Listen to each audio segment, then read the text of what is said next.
నమస్తే. సఖీ కార్యక్రమానికి స్వాగతం.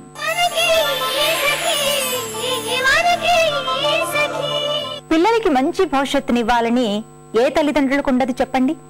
మంచి భవిష్యత్ అంటే మంచి చదువులు. మంచి చదువులంటే వేలల్లో జీతాలు వచ్చే ఉద్యోగాలు.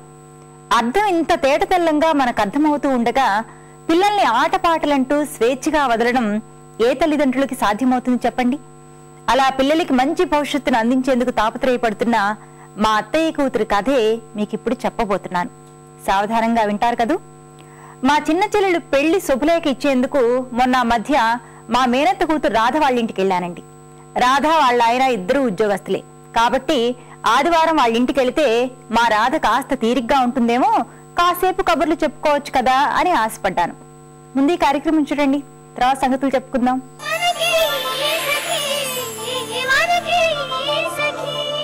నమస్కారం. మీ సఖి కార్యక్రమానికి స్వాగతం.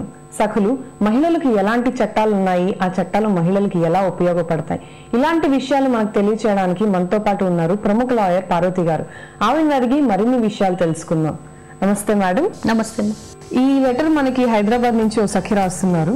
ఇటీవల కాలంలో వాళ్ళ హస్బెండ్ చాలా విచిత్రంగా ప్రవర్తిస్తున్నారంట, మానసిక ఒత్తిడి వల్ల అని అంటున్నారు.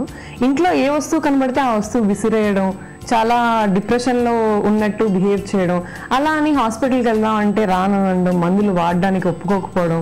మరి ఇలాంటి వాటికి ఏమైనా మానసిక చట్టం, దానికి ఏమైనా చట్టం ఉందంటారా? మనము ఇటీవల కాలంలో ఇవి చాలా చూస్తున్నామండి. తీవ్రమైన మానసిక ఒత్తిడికి లోనైపోవడము, వాళ్ళు ఒక రకంగా డిప్రెషన్లో ఉండి దాంట్లోంచి బయటికి రాలేక అదంతా కూడా ఇంట్లో వాళ్ళపై చూపిస్తుంటారనమాట. అంటే ఎక్కువగా కోపడము, విపరీతంగా అరవడము, బిగ్గరగా ఏడవడము, కొంతమంది ఇంట్లో ఏ వస్తువులు అంటే ఆ వస్తువులు తగలేయడము చేస్తూ ఉంటారు. మరి ఇంట్లో అయ్యో మీకు మానసికంగా బాగలేదు, హాస్పిటల్కి వెళ్దాం రండి, సైకియాట్రిస్ట్ దగ్గరకో సైకాలజిస్ట్ దగ్గరికి వెళ్దాం రండి అంటే ఇంకా తగాద చాలా పెద్దదైపోతుంది అనమాట. ఏమనుకుంటున్నావు, నాకు పిచ్చి అనుకుంటున్నావా నేను రావడానికి హాస్పిటల్ దగ్గరికి, నన్ను మెంటల్ హాస్పిటల్ చేర్పిస్తానంటున్నావా అని చెప్పేసి చాలా మంది కూడా చికిత్స కూడా కోఆపరేట్ చేయట్లేదు. అంటే వాళ్ళు అసలు ఇష్టపడరు అనమాట. ఆ సమస్య గురించి డాక్టర్ల దగ్గరికి పోవడం కానీ ట్రీట్మెంట్ తీసుకోవడం కానీ ఇష్టపడట్లేదు అనమాట. ఒక రకంగా చూస్తే మన హిందూ మ్యారేజ్ యాక్ట్లో ఈ చికిత్సకు లొంగనటువంటి తీవ్రమైన మానసిక అస్వస్థత కూడా విడాకులు తీసుకోవడానికి ఒక కారణమైపోతుంది అనమాట. కాబట్టి ఇలాంటి వేదన వచ్చినప్పుడు ముందు స్టేజ్లోనే వాళ్ళు చక్కగా ట్రీట్మెంట్ తీసుకున్నప్పుడు ఆ అనారోగ్యం నుంచి వాళ్ళు బయటపడేటటువంటి అవకాశం ఉన్నది. అసలు దీనికి సంబంధించి మనకు ఒక చట్టం ఉన్నదన్నమాట. మానసిక ఆరోగ్య చట్టము 1987లో అమల్లోకి వచ్చింది. ఈ చట్ట ప్రకారము కేంద్ర ప్రభుత్వం కానీ రాష్ట్ర ప్రభుత్వం కానీ ఎవరైనా లైసెన్స్ పొందినటువంటి వ్యక్తులు కానీ ఈ మానసిక చికిత్సాలయాలు కానీ మానసిక వైద్యశాలలు కానీ స్థాపించవచ్చు. ఇప్పుడు మనం చెప్పినటువంటి ఇలాంటి వాళ్ళను అక్కడ మనం చేర్పించాలన్నమాట. ఈ చేర్పించడమే మనకు పెద్ద క్వశ్చన్ అయిపోతుంది. వాళ్ళు రారు, మందులు వేసుకోరు, హాస్పిటల్కి రారు, వాళ్ళ ప్రవర్తన మార్చుకోరు. ఇది కుటుంబ అశాంతికి కారణమైపోతుంది. కుటుంబంలో పాపం అందరి మధ్య కూడా ఒక రకమైనటువంటి టెన్షన్ నెలకొంటుంది అనమాట.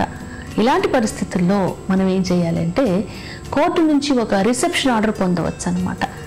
రిసెప్షన్ ఆర్డర్ అంటే వాళ్ళని నిర్బంధంగా హాస్పిటల్స్లో ఉంచి, అంటే మానసిక వైద్యశాలలో కానీ మానసిక చికిత్సాలయాల్లో కానీ ఉంచి ట్రీట్మెంట్ ఇచ్చేలాగా కోర్టు ద్వారా ఆర్డర్ పొంది ఆర్డర్ను మనం బేస్ చేసుకుని సదరు వైద్య సిబ్బంది సహాయంతో కానీ పోలీస్ వారి సహాయంతో కానీ కుటుంబ సభ్యుల సహాయంతో కానీ ఇలాంటి తీవ్రమైన మానసిక అనారోగ్యం బారిన పడినటువంటి వ్యక్తులను అక్కడ మనము చేర్పించి చికిత్స ఇప్పించేటటువంటి అవకాశము ఉన్నది.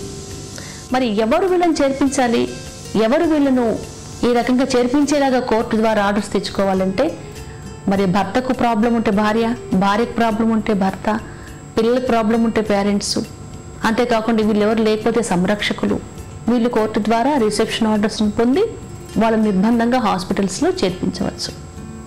ఇది కాకుండా మరి ఈ రోడ్లపైన ఉండేటటువంటి పిచ్చివాళ్ళ గురించి, మానసిక అస్వస్థులు, అంటే పిచ్చివాళ్ళు అనట్లేదు, పాపం మానసికంగా మెంటల్లీ ఛాలెంజ్డ్, మానసికంగా అస్వస్థతకు లోనైనటువంటి వాళ్ళు, మరి వీళ్ళు ఏం చేయాలంటే వీళ్ళని కూడా హాస్పిటల్కి పంపించి పాపం వాళ్ళని మంచిగా మనం తయారు చేద్దాం అనుకున్నప్పుడు ఎవరైనా పౌరుడు కోర్టులు మన పోలీస్ స్టేషన్లో కంప్లైంట్ ఇవ్వచ్చు. సో మేడం, మరి ఇలాంటి మానసిక జబ్బులు తగ్గని పక్షంలో ఆ భార్య ఏం చేయాలి?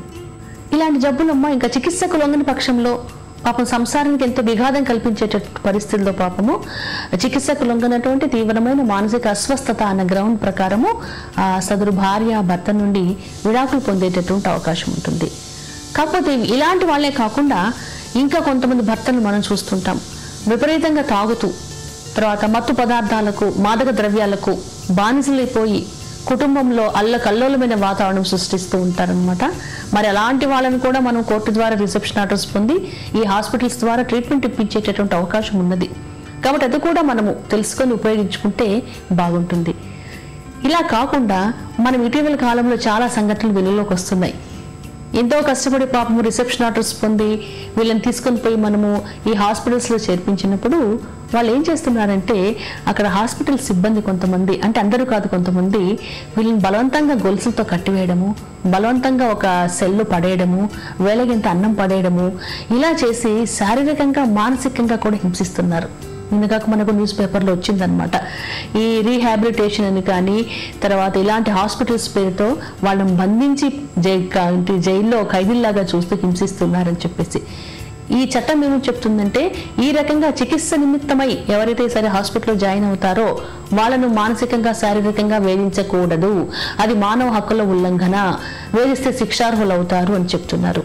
ఇంతేకాకుండా ఇంకా దయనీయమైన విషయం ఏంటంటే చాలా ప్లేసెస్లో మనం చూసాము, ఇలాంటి వాళ్ళని తీసుకొని పోయి వాళ్ళపైన ఔషధ ప్రయోగాలు చేస్తున్నారంట, అంటే డ్రగ్ ట్రయల్స్ కూడా చేస్తున్నారంట. అంటే పాపము వాళ్ళు వచ్చిందే పాపం చికిత్స కోసం వచ్చారు. జనరల్గా చికిత్సకు వచ్చిన తర్వాత ఇంకా వాళ్ళు ఎక్కువ మంది వచ్చి పట్టించుకునే అవకాశం ఉండదు కాబట్టి కొంతమంది ఈ దురాశ పరులు పాపం వీళ్ళపైన ఔషధాలు ప్రయోగం చేస్తున్నారు. అవి కూడా చేయడానికి వీలు లేదు అని అంటున్నారు. ఇంకొక విషయం మనం గుర్తు చేసుకోవాలి, ఇలాంటి రిసెప్షన్ ఆర్డర్స్, తప్పుడు రిసెప్షన్ ఆర్డర్స్ పొంది భార్యలను వదిలించుకోవాలని చెప్పేసేసి ఆ భార్యకు పిచ్చి పట్టిందని, ఇంట్లో వస్తువులు పడేస్తుందని, పెద్దగా నోరు చేసుకొని అరుస్తుందని చెప్పేసేసి ఇలాంటివన్నీ ఎలిగేషన్స్ పెట్టి చాలా మంది ఏం చేస్తున్నారంటే కోర్టుల ద్వారా ఈ ఆర్డర్స్ తీసుకొని వచ్చి ఆవిడని ఇలాంటి హాస్పిటల్లో చేర్పించి అది ఒక విడాకులకు గ్రౌండ్ లాగా క్రియేట్ చేసుకుంటున్నారు మగవాళ్ళు అనమాట. కాబట్టి అట్లా తప్పుడు రిసెప్షన్స్ ఆర్డర్ పొందినా కూడా అది నేరమని చట్టంలో చాలా స్పష్టంగా ఉన్నది. కాబట్టి ప్రతి ఒక్కళ్ళు కూడా మానసిక ఆరోగ్యాన్ని చక్కగా ఉంచుకోవాలి. మానసిక ఆరోగ్యము, శారీరక ఆరోగ్యం ఇవన్నీ కూడా బాగున్నప్పుడే సంసారం సుఖవంతంగా సాగుతుంది. ఓకే మేడం, మరి నేను ఒక దగ్గర చదివాను, ఇలా ఒక భార్య ఈ మెంటల్ డిప్రెషన్ ఏదైతే ఉందో ఇది బాగా ఎక్కువైనప్పుడు ఆ పిల్లవాడిని కొట్టడం, లేకపోతే బాగా అన్నంలో ఇసుక కలిపి పెట్టడం, ఇలాంటివన్నీ చేసి పిల్లవాడి ప్రాణానికి ముప్పు వచ్చేలాగా బిహేవ్ చేస్తుంది. మరి ఇలాంటి టైంలో ఏం చేయొచ్చు? మరి ఇలాంటి టైంలోనే అంటే పాపం ఆ తల్లికి ఆ మానసిక అస్వస్థత ఎక్కువైపోయింది. మీరు అన్నట్లు పాపము ఎవరు కూడా హాస్పిటల్లో చేర్పిస్తానంటే కోఆపరేట్ చేసి ఉండదు, చేయకపోగా పాపం చంటి పిల్లవాడని చెప్తున్నారు కదా. మరి ఆ పిల్లవాడిని కూడా ఆవిడ సరిగ్గా చూసుకోకుండా ఆ అబ్బాయి ప్రాణానికి కూడా ముప్పు వచ్చేలాగా ప్రవర్తిస్తుంది అన్నారు. కాబట్టి ఇలాంటి కేసెస్లో మనం ఏం చేయొచ్చు అంటమ్మా, కోర్టు ద్వారా ఇందాక మనం చెప్పుకున్నట్లు రిసెప్షన్ ఆర్డర్ పొంది పాపము ఆ మహిళను వెంటనే హాస్పిటల్లో చేర్పించి ప్రాపర్ ట్రీట్మెంట్ ఇప్పించాలి. ఇంకా బాబు గురించి, బాబుకు ఆ మహిళ చేతిలో రక్షణ లేదు కాబట్టి నేచురల్గా తండ్రే ఆ బాబును ఉంచుకొని పెంచేటటువంటి అవకాశం ఉంటుంది. తల్లి ఎప్పుడైతే తను మంచిగా స్వస్థత చేకూరి మళ్ళీ బయటకు వస్తుందో అప్పుడు ఆ కస్టడీ గురించి కానీ వాళ్ళ సంసార బంధాన్ని గురించి కానీ ఆలోచించుకుంటే బాగుంటుంది. ఓకే మేడం, మరి మానసిక ఆరోగ్యం గురించి మన సఖులందరికీ మంచి విషయాలను తెలియజేశారు. ధన్యవాదాలు. నమస్తే.